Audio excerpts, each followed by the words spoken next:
മലയാളികളായ സിസ്റ്റേഴ്സിനെ ഛത്തീസ്ഗഡിൽ അറസ്റ്റ് ചെയ്തിട്ട് ദിവസങ്ങളായി. ഇതുമായി ബന്ധപ്പെട്ട് ഇന്ന് കേന്ദ്രമന്ത്രി മാധ്യമത്തിൽ തർക്കം വരെ രീതിയിലേറെ സംസാരം ഉണ്ടാകുകയുണ്ടായി. ഇപ്പോൾ ഇത് എങ്ങനെയാണ്, എങ്ങോട്ടാണ് പോകുന്നത്, അവരുടെ ജാമ്യം എന്തായി? അതുപോലെ തന്നെ ഇതിൽ BJP ഇപ്പോഴും പ്രതിരോധത്തിൽ തന്നെയാണ്. ഷിബിലി, ഇത് ഈ സിസ്റ്റേഴ്സ് മാത്രമല്ല, ഒരു ആദിവാസി യുവാവ് അടക്കമുള്ള നിരവധി ആളുകൾ അറസ്റ്റിലായി ജയിലിൽ കിടക്കുകയാണ്. ഇന്നിപ്പോൾ 6ാമത്തെ ദിവസമായി. ഇവരെ കണ്ടതിന് ശേഷം വൃന്ദക്കാരായിട്ടൊക്കെ പുറത്തേക്ക് വന്ന് വിതിമ്പിക്കൊണ്ടാണ് സംസാരിച്ചത്. കാരണം ഇവർ ഇതുവരെ കിടക്കാത്ത രീതിയിൽ ഈ അങ്കമാലിയിലും അതുപോലെ കണ്ണൂരും ഒക്കെയുള്ള വലിയ കുഴപ്പമില്ലാത്ത വീടുകളിൽ ജീവിച്ചിട്ടുള്ള ആളുകളാണ്. അപ്പോൾ അവർ വലിയ ബുദ്ധിമുട്ടിയാണ് ഇത്തരം മേഖലകളിലൊക്കെ തന്നെ പ്രവർത്തനം നടന്നത്. അവരിപ്പോൾ ഒരു തറയിൽ കിടക്കുകയാണ്. ആ തറയിൽ കിടക്കുന്നു, ഈ ആദിവാസി യുവാവടക്കമുള്ള ആളുകൾ കിടക്കുന്നു. ഇവരിപ്പോൾ പറഞ്ഞുകൊണ്ടിരിക്കുന്ന ഒരു കാര്യം, ഇത് ബസ്തർ എന്ന് പറയുന്ന നാരായൺപൂർ എന്ന് പറയുന്ന ജില്ലയിൽ സ്ഥലങ്ങളിൽ നിന്നുള്ള ആളുകളാണ്, അവിടെയൊക്കെ തന്നെ ഒരു നക്സൽ ബാധിത പ്രദേശങ്ങളാണ് എന്നൊക്കെയാണ് പറയുന്നത്. പക്ഷേ ഞാൻ ഷിബിലിയോട് ഏറ്റവും എനിക്കൊരു സന്തോഷമുണ്ടത്. ഇപ്പോൾ കഴിഞ്ഞ ദിവസം ഇന്ന് റിപ്പോർട്ടർ ചാനലിലിരുന്ന് മീറ്റ് ദ എഡിറ്റേഴ്സിൽ ജിമ്മി അടക്കം നിരവധി ആളുകൾ പറയുന്നൊരു കാര്യമുണ്ട്. കാരണം അവിടുത്തെ കോൺഗ്രസ് എന്തുകൊണ്ട് മിണ്ടുന്നില്ല എന്നുള്ളതാണ്. മനസ്സിലായി? ആ ചോദ്യം ഏറ്റവും ആദ്യം ഉയർത്തിയത് നമ്മുടെ ചാനലിലാണ്. ഞാനാണ് ഏറ്റവും ആദ്യം പറഞ്ഞത് അവിടുത്തെ കോൺഗ്രസ് മിണ്ടുന്നില്ല. അവിടുത്തെ കോൺഗ്രസും അവിടുത്തെ രാഷ്ട്രീയ പാർട്ടികളൊന്നും മിണ്ടുന്നില്ല. BJPക്കൊന്നും ഒരു പുല്ലും ചെയ്യാൻ പറ്റില്ല. അപ്പോൾ കോൺഗ്രസിന് നമ്മൾ കുറ്റം പറയുന്നതിൽ അർത്ഥമില്ല. കാരണം കോൺഗ്രസും മിണ്ടുന്നില്ല, BJP മിണ്ടുന്നില്ല എന്ന് സമീകരിക്കുന്നതിൽ ഒരു അർത്ഥമില്ല. എൻ്റെ കാര്യം, BJP അവരുടെ രാഷ്ട്രീയ പദ്ധതി വലിയ ഗംഭീരമായി നടപ്പിലാക്കിയത് കൊണ്ട് ശരിക്കും പറഞ്ഞാൽ മിണ്ടാൻ പോലും പറ്റാത്തൊരവസ്ഥയിലേക്കാണ് ഈ പറയുന്ന പോലെ ഭാഗലടക്കമുള്ള അവിടുത്തെ ആളുകൾ എത്തിച്ചേർന്നത്. അത് ഇന്ത്യൻ രാഷ്ട്രീയത്തിൻ്റെ ഒരു ഗതികേടാണ്. കാരണം വലിയ തോതിലുള്ള അപ്രമാദിത്വം അല്ലെങ്കിൽ വലിയ തോതിലുള്ള ഇപ്പോൾ ഒരു ദേശീയത അല്ലെങ്കിൽ സൈന്യത്തിനെ കുറിച്ചൊന്നും പറയാൻ പറ്റില്ല എന്നൊക്കെ പറഞ്ഞൊരു ധാരണ BJP ഉണ്ടാക്കി വെച്ചതുപോലെ തന്നെ അവിടെ ഈ ഹിന്ദുത്വ കൾച്ചറിനെതിരെ എന്തെങ്കിലും പറഞ്ഞാൽ നിങ്ങൾ ഒറ്റപ്പെടും എന്ന് പറയുന്ന ഒരു ധാരണ ഉണ്ടാക്കി വെച്ചിട്ടുണ്ട്. ഈ കൺവേർഷനെതിരെ എന്തെങ്കിലും പറഞ്ഞാൽ ഒറ്റപ്പെടുന്ന ധാരണ ഉണ്ടാക്കി വെച്ചിട്ടുണ്ട്. അതുകൊണ്ട് ആ ഒരു പൊളിറ്റിക്സിലേക്ക് കോൺഗ്രസ് ഒക്കെ കൂടി പെട്ടുപോയിട്ടുണ്ട്. അതിപ്പോൾ രാജസ്ഥാൻ, മധ്യപ്രദേശിൽ പെട്ടുപോയിട്ടുണ്ട്. നമുക്കറിയാമല്ലോ, വെള്ളി ഇഷ്ടികൾ കൊടുത്തയച്ച് കമൽനാഥാണ്. അതുകൊണ്ട് കോൺഗ്രസിനല്ല പക്ഷേ ഇതിന് മുൻകൈ എടുത്തത് BJP ആണ്. ഇപ്പോൾ BJPക്കുള്ള പ്രശ്നം എന്താ? ഈ സംഘപരിവാർ സംഘടനകളിൽ പെട്ടതാണ് ശിവസേനയും ബജ്രംഗദളും ഒക്കെ തന്നെ. ഈ ബജ്രംഗദൾ പറയുന്നതിനെതിരെ നാളെ ഇവിടെയുള്ള BJPക്കാരൻ പോയിട്ട് ഒരു കാര്യമില്ലെന്ന് ഞാൻ പറഞ്ഞാണ്.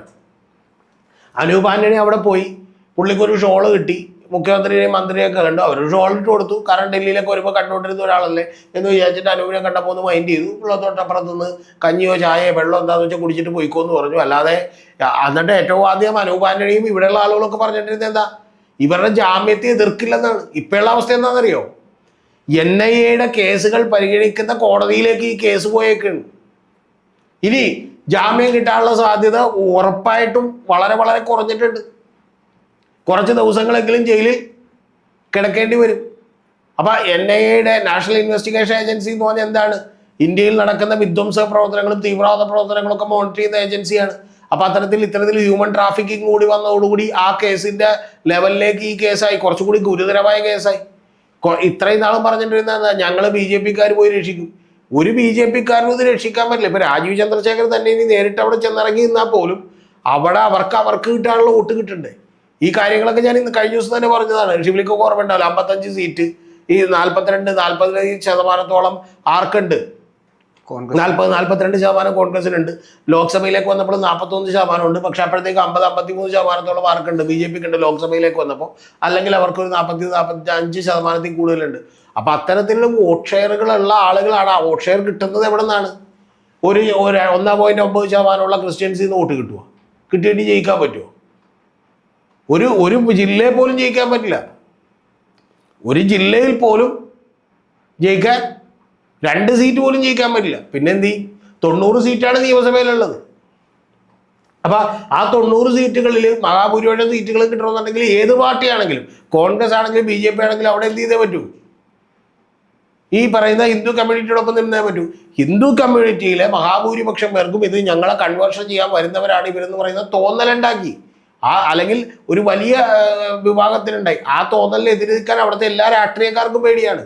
അതുകൊണ്ട് ഇനിയിപ്പോൾ അവിടുത്തെ മുഖ്യമന്ത്രി വിചാരിച്ചാൽ പോലും യഥാർത്ഥത്തിൽ ബജ്രംഗദളിലേക്ക് കവച്ചു വെച്ചുകൊണ്ട് മറ്റൊരു തീരുമാനത്തിലേക്കൊന്നും എത്താൻ പറ്റില്ല. അവർ ശരിക്കും പറഞ്ഞാൽ ഓരോ ദിവസം കഴിയുന്നതോറും ഇത് ടൈറ്റൻ ചെയ്തുകൊണ്ടിരിക്കുകയാണ്. ബജ്രംഗദളിന്റെ വക്കീൽ കഴിഞ്ഞ ദിവസം പറഞ്ഞിട്ടുണ്ട്, ഞങ്ങൾ സുപ്രീം കോടതിയിൽ പോകണം, സുപ്രീം കോടതി വരെ പോകുമെന്ന് പറഞ്ഞേക്കണം ഇവർക്ക് ജാമ്യം കിട്ടാതിരിക്കാൻ. പിന്നെ കോടതിക്കകത്ത് വെച്ചാണല്ലോ ഷിബിലി പ്രക്ഷോഭം, ഈ ബജരംഗ ദളിലേക്ക് പ്രക്ഷോഭം ഉണ്ടായത്. ഇവർ ശരിക്കും പറഞ്ഞാൽ ഇവർക്കെതിരെ നടപടി എടുക്കണ്ടേ? പിന്നെ ജ്യോതി ശർമ്മ അടിച്ച് കർണം പോക്കും എന്ന് പറയുകയും തലതല്ലി പൊളിക്കുകയും ചെയ്യും എന്ന് പറഞ്ഞവർക്കെതിരെ നടപടി എടുക്കണ്ടേ? എന്തെങ്കിലും നടപടി എടുക്കുമോ? അപ്പൊ ഇത് അത്തരം ഛത്തീസ്ഗഡ് പോലെയുള്ള നിരവധി നോർത്ത് ഇന്ത്യൻ സംസ്ഥാനങ്ങളിലെ അവസ്ഥ ഇതാണ് എന്നുള്ളത് നമ്മൾ ഇനിയെങ്കിലും ഇവിടെ ഇരുന്ന് മനസ്സിലാക്കണം. ഇത് ആദ്യം പറഞ്ഞത് ഞാനാണോ? നിങ്ങൾ ഓർക്കുന്നുണ്ടോ? നമ്മളെ വീഡിയോയിൽ നമ്മൾ പറഞ്ഞു ഇത് കോൺഗ്രസിനാണെങ്കിൽ ഇവിടെ മിണ്ടാൻ പറ്റില്ല. അപ്പൊ കോൺഗ്രസിനെതിരായി പറയില്ല.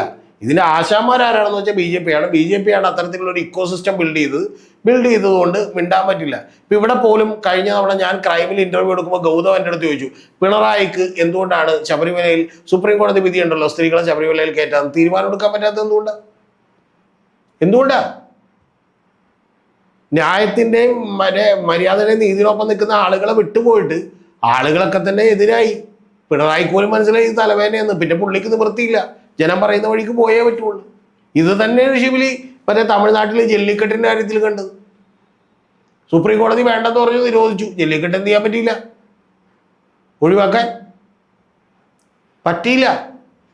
അപ്പൊ അത്തരത്തിൽ നമ്മളുടെ ജനങ്ങളെ മതപരമായ വിശ്വാസങ്ങളിലേക്കും അല്ലെങ്കിൽ മതപരമായ തീവ്ര വിശ്വാസങ്ങളിലേക്കും മറ്റൊരു അപരമതത്തിലുള്ള ആളെ വിദ്വേഷിയെ കാണുന്ന അവസ്ഥയിലേക്ക് എത്തിച്ചുകൊണ്ടിരിക്കുകയാണ്.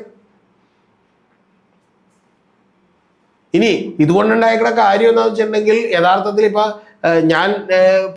ഞാൻ ഒരുപാട് തവണ വീഡിയോ ചെയ്തിട്ടുള്ളതാണ് മാത്യു സാമുവലിന്റെ ചാനൽ, നിങ്ങൾക്ക് അറിയാലോ. അപ്പൊ അദ്ദേഹം പോലും വലിയ തോതിൽ മറ്റേ BJPയെ പുകഴ്ത്തിക്കൊണ്ടും മറ്റ് പല കാര്യങ്ങളിൽ ഡിഫെൻഡ് ചെയ്തുകൊണ്ടും ഒക്കെയുള്ള വലിയ വീഡിയോകൾ ചെയ്തു. ഇപ്പൊ അദ്ദേഹം അടക്കം മാറി. കാരണം കാര്യം മനസ്സിലായി, ഇത് ഇങ്ങനെ പോയി കഴിഞ്ഞിട്ടുണ്ടെങ്കിൽ വലിയ തോതിൽ കേരളത്തിൽ പോലും ഇത്തരത്തിലുള്ള ഒരു വിഭജനം അങ്ങോട്ട് ഉണ്ടാക്കി കൊടുത്തു കഴിഞ്ഞാൽ പിന്നെ അത് നമുക്ക് തിരിച്ചു പിടിക്കാൻ പറ്റില്ല. ഞാൻ ഇപ്പോഴും ഓർമ്മയുണ്ട്, അതായത് അർണബ് ഗോസ്വാമി രാഹുൽ ഈശ്വറിൻ്റെ അടുത്ത് പറഞ്ഞു, രാഹുൽ ഈശ്വരെ ശബരിമലയുമായി ബന്ധപ്പെട്ട ഒരു വിഷയം അവിടെ ഉണ്ടാക്കി കഴിഞ്ഞാൽ നിങ്ങൾ പിടിച്ചെടുത്തൊന്നും നിൽക്കൂല, ഇത് വലിയ തോതിലുള്ള വർഗീയമായിട്ടുള്ള വിഭജനത്തിനും ചേരിതിരിവിനും ഇടയാക്കും എന്നുള്ളത് പറഞ്ഞു. പിടിച്ചെടുത്ത് പിന്നെ നിൽക്കൂല. ആ അവസ്ഥയിലാണ് ഛത്തീസ്ഗഡൊക്കെ. അതുകൊണ്ട് ഇവിടെ നിന്ന് രാജീവ് ചന്ദ്രശേഖർ മറ്റേ കുളം കര കളിച്ചിട്ടൊന്നും ഒരു കാര്യമില്ല, മനസ്സിലായി? പുള്ളി കുളത്തിലാണോ കരയിലാണോ എന്ന് പറഞ്ഞാൽ മറ്റേ സാധാരണ ആളുകൾ പണ്ടൊക്കെ കളിച്ചുകൊണ്ടിരുന്ന ഒരു കരയുണ്ട്, കുളംകര എന്ന് പറഞ്ഞാൽ മറ്റേ വീട്ടിലൊക്കെ മറ്റേ കളം വരച്ചിട്ട് ചാടിക്കളിക്കുക. അതുപോലെ അങ്ങോട്ടും ഇങ്ങോട്ടും ചാടിക്കളിക്കുക. അതിൻ്റെ ഭാഗമായിട്ടാണ് ഷിബിലി ചോദിച്ചു പോലെ ജോർജ് കുര്യനൊക്കെ എന്ത് ചെയ്യാനാണ്? ഒന്നും ചെയ്യാനില്ല. ഇനി ഏറ്റവും വലിയ തമാശ വേറൊരാളുണ്ടല്ലോ, ആരാന്നറിയോ? സരേഷ് ഗോപി. പുള്ളിനെ കാണാനുണ്ടോ? അല്ല, പുള്ളിനെ കാണുന്നുണ്ടോ നിങ്ങളുമല്ലോ? ഇല്ല. പുള്ളി ശരിക്കും വന്നിട്ടുണ്ടെങ്കിൽ എനിക്ക് പുള്ളിയുടെ മുഖം കഴിഞ്ഞ ദിവസം ഓർത്തപ്പോൾ മറ്റേ വാചകമാണ് ഓർമ്മ വന്നത്. പുള്ളി രണ്ട് കാര്യങ്ങളിലൊന്നും വേണ്ടിയിട്ടില്ല. ഒന്ന്, ഇതിൽ പുള്ളി തൊട്ട് ഒരു തുറക്കലില്ല. ശരിക്കും അവരുടെ മഹാഭൂരിപക്ഷം പേരുടെ വോട്ട് മേടിച്ചാണ് പുള്ളി അവിടെ ജയിച്ചത്, തൃശ്ശൂരി. ശരിക്കും ചുണ്ടത്ത് ക്ലിപ്പിട്ടിരിക്കുന്നതാണ് പുള്ളി. രണ്ട് പ്രശ്നങ്ങളൊന്നും ഇതിൻ്റെ ഇടക്ക് ശിവലി ഓർക്കണ്ട. ഒന്ന് JSK, Janaki versus state of Kerala. പുള്ളി എന്തെങ്കിലും വാദമുണ്ടോ? ഇത് വന്ന് പുള്ളിയുടെയൊക്കെ പിടിയിൽ നിന്ന് വിട്ട്, മനസ്സിലായ? പുള്ളിക്കൊന്ന് ഇൻഫ്ലുവൻസ് ചെയ്യാൻ ഒരു കാരണവശാലും ഇത് പറ്റില്ല. ഞാനിപ്പോൾ സുരേഷ് ഗോപിയോട് പറയാനുള്ളത്, പുള്ളി വന്നിട്ട് ആ മകൻ ഒരു സിനിമയിൽ അഭിനയിച്ച ഡയലോഗെങ്കിലും പറയുമെന്നാണ് ഞാൻ വിചാരിച്ചത്. മകൻ്റെ ഒരു പ്രശസ്തമായിട്ടുള്ള ഡയലോഗ് ഉണ്ടല്ലോ മറ്റേ മാധവ് സുരേഷിൻ്റെ. അവരൊക്കെ പിന്നീട് നന്നായിക്കോളൂ കേട്ടോ, ഞാനിപ്പോൾ അവരെ കുറ്റമൊന്നും പറയുന്നില്ല. പക്ഷെ അവരുടെ അഭിനയം കണ്ട് ഞാൻ കഴിഞ്ഞ ദിവസം ഞെട്ടിപ്പോയായിരുന്നു. എന്തിനാടാ കൊന്നിട്ട് എന്നൊക്കെ പറഞ്ഞിട്ടുള്ള ഡയലോഗ് ഉണ്ടായിരുന്നു. നമ്മൾ ഗുണ്ടകളല്ല, അനാഥരാണ്, പക്ഷെ ഗുണ്ടകളല്ല എന്നൊക്കെ പറയണ്ടേ. സത്യത്തിൽ സുരേഷ് ഗോപിയോട് ചോദിക്കാനുള്ളത് സുരേഷ് ഗോപി എവിടെയാണെന്നുള്ളതാണ്. ഈ ഡയലോഗെങ്കിലും പുള്ളി പറഞ്ഞാൽ മതി. എന്തിനാണ് ജയിലിലിട്ടിട്ട് നമ്മൾ അനാഥരാണ് പക്ഷെ ഗുണ്ടകളല്ല എന്ന് പറഞ്ഞെങ്കിൽ അതെങ്കിലും നമുക്ക് എന്ത് ചെയ്യായിരുന്നു. പുള്ളി ജാനകി വേഴ്സസ് സ്റ്റേറ്റ് ഓഫ് കേരളയിലും അതുപോലെ തന്നെ ഈ കാര്യത്തിലും പുള്ളി എന്ത് ചെയ്യാണ്, തല മണ്ണിൽ പൂഴ്ത്തിയിരിക്കുകയാണ്. മറ്റേ ഒരു പക്ഷിയുണ്ടല്ലോ തല മണ്ണിൽ പൂഴ്ത്തിയിരിക്കുന്നത്, അതുപോലെ ഇരിക്കുകയാണ്. വേറെ വഴിയില്ല. പിന്നെ പാവൻ ജോർജ് കുര്യനൊക്കെ എന്ത് ചെയ്യാനാണ്? ഒന്നും ചെയ്യാനില്ല. ഷിബിൽ ഉദ്ദേശിക്കുന്ന പോലെയല്ല, വെറുതെ സഹമന്ത്രി എന്ന് പറഞ്ഞൊരു കാറ് കിട്ടും, ഇവിടെ അങ്ങോട്ടും ഇങ്ങോട്ടൊക്കെ ചീറിപ്പാഞ്ഞ് കിടക്കുക, അല്ലാതെ അവിടെ ചെന്നിട്ടൊരു അഭിപ്രായം പറയാൻ പറ്റില്ല. BJPയുടെ ഒരു സിസ്റ്റം അനുസരിച്ച് മന്ത്രിസഭായോഗം പോലും കൃത്യമായിട്ട് കൂടിയിട്ട് ഏതെങ്കിലും ഒരു മന്ത്രിക്ക് ഒരു അഭിപ്രായം പറയാറുണ്ട്. രാജ്നാഥ് സിംഗ് പോലും ഇവിടെ നിന്ന് കൊടുക്കുന്ന അഭിപ്രായം കേൾക്കണം. ആകെ 2 പേർക്ക് അഭിപ്രായം പറയാം. ഒന്ന് നരേന്ദ്രമോദിക്കും, പിന്നെ ഒന്ന് അമിത്ഷായ്ക്കും. എന്ത് ചെയ്യാം, പറയാം. അല്ലാതെ അതിൽ കൂടുതൽ ഡയലോഗ് വിട്ടാൽ പിറ്റേ ദിവസം രാവിലെ തന്നെ ഇന്ദിരാഗാന്ധി 1975 അടിയന്തരാവസ്ഥ പ്രഖ്യാപിക്കുമ്പോൾ ഇതുപോലൊരു സീനുണ്ടായി. ഇന്ദിരാഗാന്ധിയുടെ ക്യാബിനറ്റ് അതെ അടിയന്തരാവസ്ഥ രാത്രി പ്രഖ്യാപിച്ചു. പിറ്റേ ദിവസം രാവിലെ വിളിച്ചു കൂട്ടിയിട്ട് പറഞ്ഞു, ഞാൻ അദ്ദേഹത്തിന്റെ പേര് പറഞ്ഞു മന്ത്രിയുടെ, രാവിലെ പിറ്റേ ദിവസം വിളിച്ചു കൂട്ടിയപ്പോൾ പറഞ്ഞു ഇങ്ങനെ അടിയന്തരാവസ്ഥ പ്രഖ്യാപിച്ചിട്ടുണ്ട്, എല്ലാം ഓക്കെ ആണല്ലോ എന്ന് ചോദിച്ചു. അപ്പോൾ ഒരാൾ തന്നെ ചോദിച്ചു, ഒരു എക്സ്റ്റേണൽ എമർജൻസി ഇപ്പം തന്നെ ഉണ്ട്, പിന്നെ ഈ ഇന്റേണൽ എമർജൻസി കൂടി വേണോ എന്ന് ഒന്ന് ആലോചിക്കണം. ഷിബിലി വേണോ എന്ന് എന്ത് ചെയ്ത് ചോദിച്ചു. നെറ്റ് എഫക്ട് എന്തായിരുന്നു അറിയാമോ? അടുത്ത മന്ത്രിസഭ പുനഃസംഘടന ഉണ്ടായ പുള്ളിയുടെ വീട്ടിൽ പറഞ്ഞയച്ചു. അപ്പം അതുകൊണ്ട് പിന്നെ സുരേഷ് ഗോപിനെ കുറ്റമൊന്നും പറയുന്നില്ല, പാവം പുള്ളി മിണ്ടാതിരിക്കുന്നത് നല്ലതാണ്. പക്ഷെ എനിക്ക് ഓർമ്മ വരുന്നത് പുള്ളി ചില സത്യങ്ങളൊക്കെ പറയാൻ തുടങ്ങിയിട്ടുണ്ട്. അതുകൊണ്ട് പുള്ളി കഴിഞ്ഞ ദിവസം വരുന്ന ഈ മാധവന്റെ JSKയിൽ അഭിനയം അത്ര പോരായിരുന്നു എന്നൊക്കെ പറഞ്ഞിട്ടുണ്ട്. പിന്നെ അതിലൊന്നും കുഴപ്പമില്ല കേട്ടോ. ഇപ്പം ഗോകുൽ ഈ മാധവ് സുരേഷ് ആണെങ്കിലും ഒക്കെ തന്നെ ഇപ്പം ആദ്യം നമുക്ക് ഓർമ്മയുണ്ടല്ലോ, മറ്റേ നമ്മുടെ ഫഹദ് ഫാസിലൊക്കെ തന്നെ ആദ്യം അഭിനയിച്ച സിനിമകൾ കണ്ടിട്ടുണ്ട്. ഒരു പ്രേം ചോപ്രയൊക്കെ ആയിട്ട് ഒരു സിനിമയിൽ അഭിനയിച്ചിരുന്നു, ഒരു പ്രണയിനിയായിട്ട് ഇവരെന്ത് ചെയ്ത്. ആ പെൺകൊച്ചിനെയും പിന്നെ നമ്മൾ കണ്ടിട്ടില്ല, ഇവനെയും കണ്ടിട്ടുണ്ടായില്ല. പിന്നെ കുറച്ച് കഴിഞ്ഞപ്പോൾ ഇവൻ നേരെയായി. അപ്പം അതുകൊണ്ട് സിനിമയിലൊക്കെ ഇപ്പോൾ മാധവ് സുരേഷൊക്കെ സമയമുണ്ട് അഭിനയിക്കാനായിട്ട്. പക്ഷേ ഈ ബസ്സിൽ പിടുത്തത്തിനൊന്നും ആവശ്യമില്ല മാധവ് സുരേഷ് എന്നാണ് എനിക്ക് പറയാനുള്ളത്. പക്ഷെ പുള്ളി പറഞ്ഞ പോലെ എന്താണ്, എന്തിനാടാ കൊന്നിട്ട് എന്ന് പറയുന്നത് പോലെ എന്തിനാടാ ജയിലിലിട്ടിട്ട് എന്നെങ്കിലും BJP-കാരോടൊന്നും ചോദിക്കുന്നത് നന്നായിരിക്കും സുരേഷ് ഗോപി. സാർ ഇപ്പോൾ ഇവിടെ പറഞ്ഞല്ലോ അങ്ങ് നോർത്തിലൊക്കെ പ്രശ്നങ്ങൾ നമ്മളെ കയ്യിൽ നിന്ന് പോയി എന്നുള്ളത്. അത് ഈ ഒരു പ്രശ്നത്തിൻ്റെ അടിസ്ഥാനത്തിൽ നമ്മളെ നാട്ടിലത്തെ ആളുകൾ അത് മനസ്സിലാക്കുന്നുണ്ടോ, കേരളത്തിലുള്ളവർ? ഷിബിലി ചോദിച്ചൊരു $1 മില്യൺ ചോദ്യമാണ്. ഷിബിലി അങ്ങനെ മനസ്സിലാക്കും എന്നൊന്നും ഞാൻ വിചാരിക്കുന്നില്ല. ശരിയാണ്, ഇപ്പം കുറച്ച് പേർക്ക് ചെറിയൊരു വെളിച്ചം വന്നിട്ടുണ്ട്. ഇപ്പം ക്ലിമ്മീസ് പിതാവ് ഇന്ന് പറഞ്ഞിട്ടുണ്ട്, ചായ കുടിയൊക്കെ പിന്നെ കേക്കൊക്കെ പിന്നെ ആദ്യം തന്നെ നീതി കിട്ടട്ടെ എന്ന് പറഞ്ഞിട്ടുണ്ട്. പിന്നെ ഷിബിലി ഒരു കാര്യം അങ്ങോട്ട് മനസ്സിലാക്കണം, കേരളത്തിൽ നിന്നുള്ള സിസ്റ്റേഴ്സ് ഇപ്പം പോയി ജയിലിൽ പെട്ടത് കൊണ്ടാണ് ഇതൊക്കെ അറിഞ്ഞത്. ഇവർക്കൊക്കെ നേരത്തെ തന്നെ അറിയാൻ പാടില്ല ഷിബിലി, ഈ വടക്ക് കിഴക്കൻ സംസ്ഥാനങ്ങളിലൊക്കെ ഉള്ള ആളുകൾ എങ്ങനെയാണ് പീഡിപ്പിക്കപ്പെടുന്നത്, എങ്ങനെയാണ് അവരുടെ നീതി കിട്ടുന്നത്, എങ്ങനെയാണ് ന്യായം കിട്ടുന്നത്, എങ്ങനെയാണ് വർഗീയമായ വിഭജനം നടത്തുന്നത് എന്നൊക്കെ ഇവർക്ക് നേരത്തെ മനസ്സിലായിട്ടില്ലേ ഷിബിലി? ഇതുപോലെ നിരവധി ഉദാഹരണങ്ങൾ വേറെ ഉണ്ട്. ഗ്രഹാം സ്റ്റെയിൻസ് മുതൽ മറ്റേ ഈ പറയുന്ന സ്റ്റാൻ സ്വാമി വരെയുള്ള ആളുകളുടെ നിരവധി ഉദാഹരണങ്ങളുണ്ട്. ഇത് മനസ്സിലാകാഞ്ഞിട്ടാണോ? മനസ്സിലായാൽ പോലും ഇത് പുറത്തു പറയാൻ പറ്റായിട്ടാണ്. ഞാനൊരു ഉദാഹരണം ഷിബിലിയോട് പറയാം. നമ്മുടെ സുഹൃത്താണ് ഷാജൻ, മറുനാട് ഷാജൻ ഒരു വീഡിയോ ചെയ്തിരുന്നു മറ്റേ ഈ സ്റ്റാൻ സ്വാമി മരിച്ചു പോയപ്പോൾ. ഞാൻ അത്ഭുതപ്പെട്ടു എന്നെ തമ്പ് കണ്ട്. എന്തായിരുന്നു അത്? സ്റ്റാൻ സ്വാമിയെ സ്വർഗത്തിലേക്ക് അയച്ചതിന് മോദിക്ക് നന്ദി എന്നാണ് ഷാജൻ ഉദ്ദേശിച്ചേക്കണത്. മറുനാട് ഷാജൻ ഉദ്ദേശിച്ചേക്കണത്, ഷാജൻസ്കറെ ഉദ്ദേശിച്ചേക്കണത് കൃത്യമായ വിമർശനമാണ് ആ വീഡിയോയിൽ പറയുന്നത്. ആർക്കെതിരെ?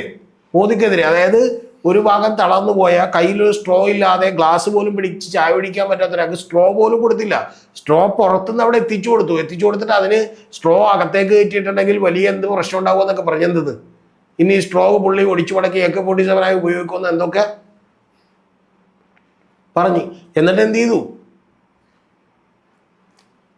ഞാൻ പറഞ്ഞ എന്ത് കാര്യം പറഞ്ഞാന്നറിയില്ല, ഇത് കൊടുത്തില്ല.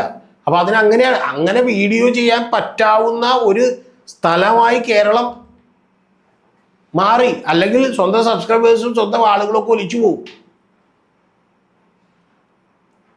ഇപ്പൊ തന്നെ ഷിബിലി വേണമെങ്കിൽ സോഷ്യൽ മീഡിയ ഒക്കെ എടുത്ത് നോക്കോ, ധർമ്മസ്ഥല അവിടെ ഒന്നുമില്ലെന്ന് പറഞ്ഞു. എത്രയോ ചാനലുകളിൽ നിന്ന് വീഡിയോ ചെയ്യുന്നു, ഒരു കുഴപ്പമില്ല അവിടെ. ഈ സൗജന്യം എങ്ങനെ മരിച്ചു? എങ്ങനെയാണ് ആ ടീച്ചർ മരിച്ചു പോയത് 1986 വേദവല്ലി? എങ്ങനെയാണ് അവരുടെ ഹസ്ബൻഡ് പ്രതിയായത്? നമ്മൾ നാളെ ഷിബിലിയോ ഞാനോ X-ഓ Y-ഓ Z-ഓ ഒക്കെ നാളെ BJP-യുടെ ഒപ്പമോ അല്ലെങ്കിൽ കോൺഗ്രസിൻ്റെ ഒപ്പമോ അല്ലെങ്കിൽ CPM-ൻ്റെ ഒപ്പമോ ആരുടെ ഒപ്പം വേണമെങ്കിലും ആയിക്കോട്ടെ.